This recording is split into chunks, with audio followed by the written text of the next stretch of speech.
श्रीराम जय जय राम. गुरु आज्ञापालनाशिवाय दुसरे कर्तव्यच उरले नाही. परमात्म्याकडे जाण्याचे अनेक मार्ग आहेत. आपल्या गुरूंनी जो राजमार्ग दाखवला त्यानेच जावे.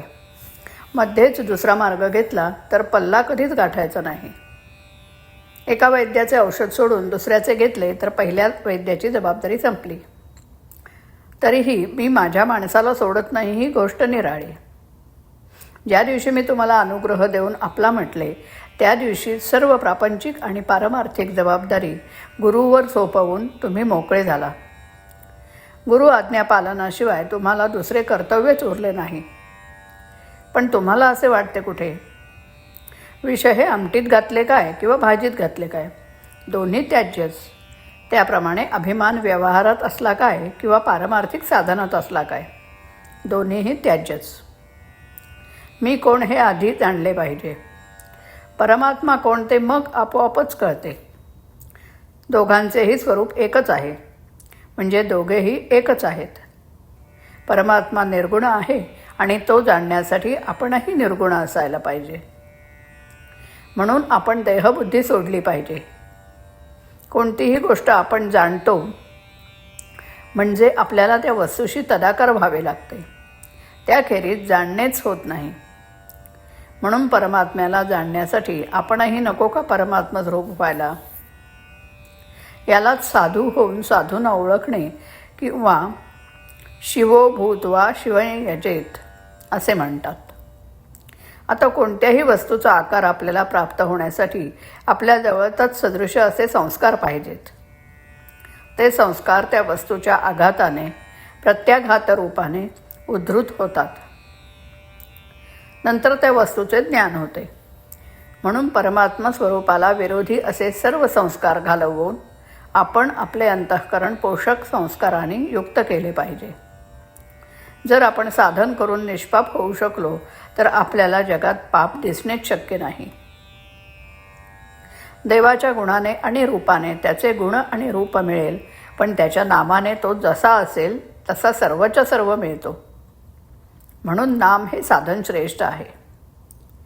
आपण भगवंताच्या नामात राहिले पाहिजे. त्यातच जीवनातले सर्व सुख सामावले आहे. याहून दुसरे काय मिळवायचे? मी सुखाचा शोध केला आणि ते मला सापडले, म्हणून मी तुम्हाला त्याचा निश्चित मार्ग सांगेन. तो मार्ग म्हणजे भगवंताचे अनुसंधान होय. मी अत्यंत समाधानी आहे, तसे तुम्ही समाधानी राहा. जे मी सुरुवातीला सांगितले तेच मी शेवटी सांगतो. तुम्ही कसेही असा, पण भगवंताच्या नामाला सोडू नका. अंतकाळी अगदी शेवटी सुटणारी वस्तू म्हणजे भगवंताचे नाम पाहिजे. नामात शेवटचा श्वास गेला पाहिजे. याहून दुसरे काय मिळवायचे?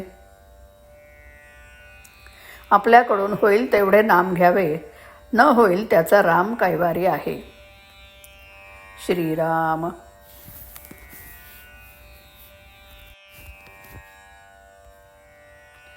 गुरुजयास म्हणती आपुला, तो धन्य धन्य जाहला. गुरुजयास म्हणती आपुला, तो धन्य धन्य जाहला. अंगुली धरुनी सवे चालती, राजपथावर सहज आणती.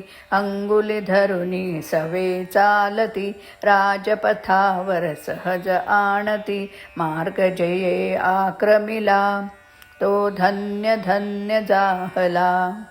गुरुजयास म्हणती आपुला, तो धन्य धन्य जाहला.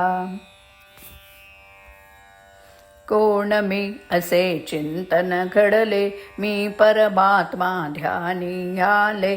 कोण मी असे चिंतन घडले, मी परमात्मा ध्यानी आले. स्वरूपी बोध जया लाभला, तो धन्य धन्य जाहला. गुरुजयास म्हणती आपुला, तो धन्य धन्य जाहला. नामरत्न सद्गुरू निदिधले, देह बुद्धीचे बंधन तुटले. नामरत्न सद्गुरू निदिधले, देह बुद्धीचे बंधन तुटले. साधक रामपदा पोचला, तो धन्य धन्य जाहला. गुरुजयास म्हणती अपुला, तो धन्य धन्य जाहला. तो धन्य धन्य जाहला. तो धन्य धन्य जाहला. श्रीराम